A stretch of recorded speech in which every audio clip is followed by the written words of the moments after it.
Bismillahirrahmanirrahim. Alhamdulillahi rabbil alamin. Wassalatu wassalamu ala rasulillahi sayyidil mursalin. Nabiyina Muhammadin wa ala alihi washabihi ajma'in. Allahumma alhimna rushdana wa isna min syari anfusina. Uhaikum bitahiyatul Islam. Assalamualaikum warahmatullahi wabarakatuh. Sahabat soleh dan soleh rahimakumullah. Infiradi merupakan komorbid dakwah baik secara maknawiyah maupun harakiyah. Secara maknawiyah berupa sindrom mental dakwah dan secara harakiyah berupa sindrom amal dakwah. Setiap sindrom ada indikasinya masing-masing yang dapat membahayakan gerakan dakwah itu sendiri.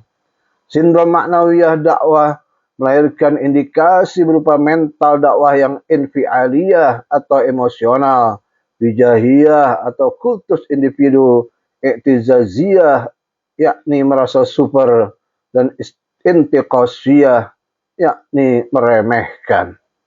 Sedangkan sindrom amal dakwah melahirkan fenomena amal dakwah yang dilakukan secara afiyah, asal-asalan, juz'iyah, parsial, taklidiyah, membebek, dan tarqi'iyah, tambal sulam. Sahabat soleh dan solehah rahimakumullah, sindrom mental dakwah yang pertama adalah dakwah yang dilakukan secara infialiyah atau emosional. Dakwah model ini pendekatannya intuitif, mengandalkan intuisi, naluri, ego, dan perasaan tanpa melalui penalaran atau analisa yang mendalam. Pendekatan ini tidak mencari solusi atas satu masalah dakwah, namun merupakan sikap reaktif terhadap keadaan, peristiwa, situasi, dan kondisi yang ada. Pendekatan dakwah emosional melahirkan sikap keberagamaan yang emosional, di mana keyakinan yang tumbuh dalam keberagamaan tersebut didasarkan atas gairah dan semangat keagamaan yang temporer, singkat, tidak mapan, dan cenderung meledak-ledak. Dakwah yang emosional sering disalahgunakan untuk kepentingan pribadi, mengukur permasalahan berdasarkan like dan dislike, dan membangun superioritas tokoh. Amal dakwahnya berdasarkan manhaj personal, bukan manhaj jama'i. Komitmen yang dibangunnya adalah wala syakhsi, bukan wala jama'i. Kalau sudah begini, kerja-kerja dakwah menjadi serampangan atau tahawur karena dilakukan atas keinginan dan selera sang tokoh yang semau-maunya sendiri saja dan cepat berubah-ubah. Akibatnya mudah kemasukan agenda yang tersembunyi dari pihak luar yang menyebabkan sang tokoh atau figur tersebut mulai berubah orientasi dakwahnya. Tidak lagi untuk meninggikan kalimat Allah, namun telah menjadi corong orang lain, sponsor, dan iklan kepentingan tertentu karena sudah terkooptasi dengan imbalan dunia. Pada titik ini, dia dengan suka-sukanya menjual dakwah dan jamaahnya untuk mendapatkan keuntungan diri sendiri. Dakwah dengan pendekatan emosional adalah dakwah sumbu pendek, gampang diinfiltrasi dan diprovokasi, mudah terpancing dan terbakar untuk bersikap reaktif dan keras. Pola berpikirnya bagaimana nanti saja, bukan nanti bagaimana. Dakwah yang didasari oleh sikap emosional sering berakhir dalam bentuk yang tidak simpatik dan kekerasan atas nama Islam. Akibatnya, masyarakat menjadi takut, ngeri, menjauhi dakwah, hingga mengalami traumatis. Stigma buruk pun muncul terhadap ajaran Islam sebagai ajaran yang keras, ekstrim, dan radikal, serta mengandung muatan terorisme. Pastinya, ini adalah stigma yang sangat tidak menguntungkan bagi dakwah, akibat dakwah yang dilakukan secara emosional oleh figur yang emosional pula. Dakwah yang emosional juga menyebabkan gambaran Islam menjadi buruk, sehingga masyarakat bersikap antipati terhadap ustadz dan da'inya. terlebih jika ciri-ciri dan tampilannya dianggap mewakili Islam garis keras dan ekstrim. Sahabat soleh dan soleha rahimakumullah, infialiyah atau emosional membuat kerja-kerja dakwah menjadi serampangan atau tahawur. Hal ini karena manhaj yang digunakannya adalah manhaj personal, sesuai selera dan cita rasa tokohnya saja, intuitif dan didasari oleh sikap like and dislike. Dakwah yang dilakukannya cepat berubah-ubah sesuai dengan subjektivitas sang tokoh yang sesaat kemudian berubah kembali dengan cepat. Kerja dakwah yang serampangan pastinya tidak efektif karena kehilangan orientasi jangka panjang. Ia adalah kerja yang tidak berdampak untuk kelanjutan estafeta dakwah di masa yang akan datang, bahkan menjadi hambatannya. Manusia yang emosi, maka apapun yang dilakukannya saat itu dianggap yang terbaik dan tidak peduli terhadap dampak yang akan terjadi sesudahnya. Karena saat emosi menguasai, manusia menjadi meledak-ledak. Ini membahayakan. Namun setelah reda dan melihat akibatnya, maka dia pun menyesal. Sobat soleh dan soleha rahimakumullah. Berikut ini ayat Al-Quran yang menjelaskan sikap infialiyah atau emosional. A'udzu billahi minasyaitonir rajim. Alam taro ilal ladzina qila lahum kuffu aydiyakum wa aqimus salata wa atuz zakah. Falamma kutiba alaihimul qitalu idza fariqum minhum yakhshawna an-nasa ka khasyatillahi aw ashadda khasyah.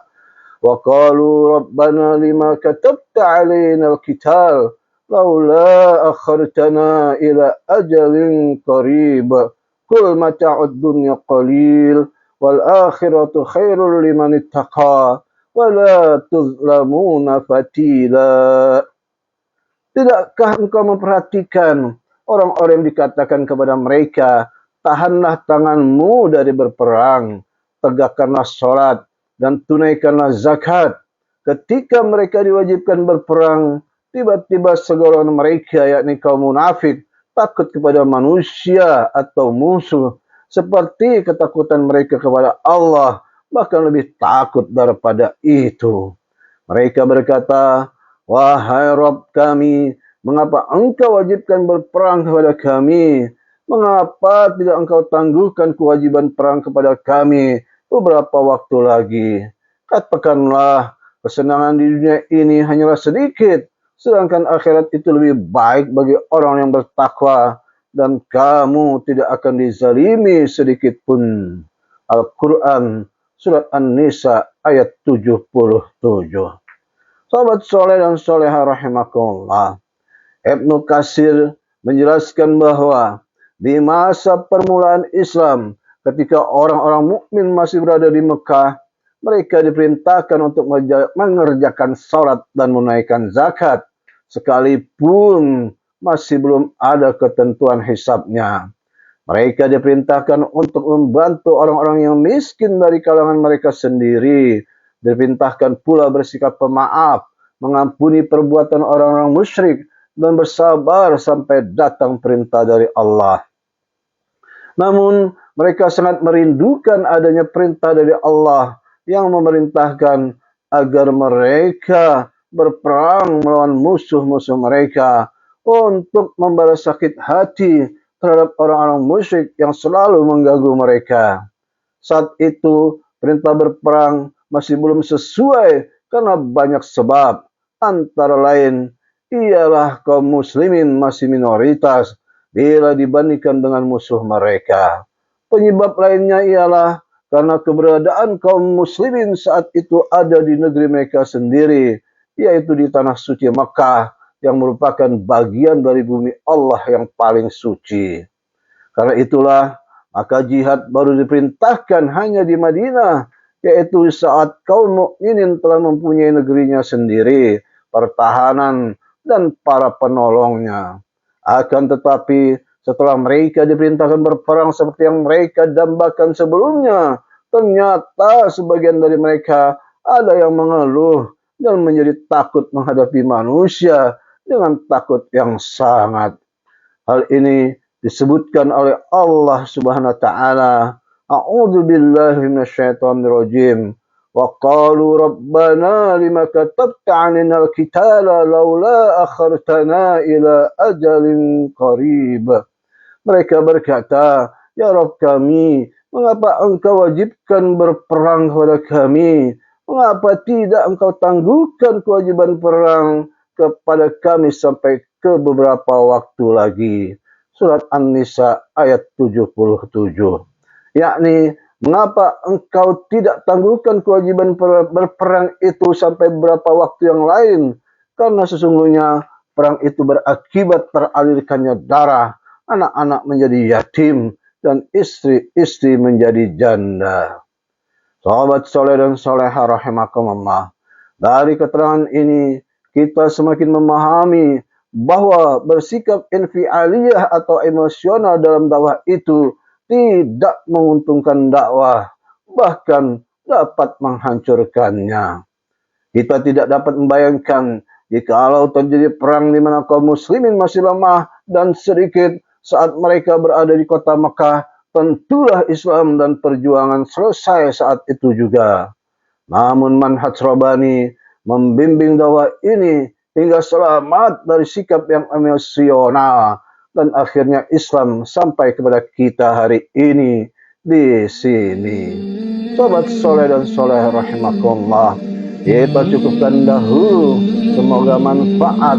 Wallahu a'lam bissawab. Subhanakallahumma wa bihamdika asyhadu an la ilaha illa anta astaghfiruka wa atubu ilaik. Assalamualaikum warahmatullahi wabarakatuh.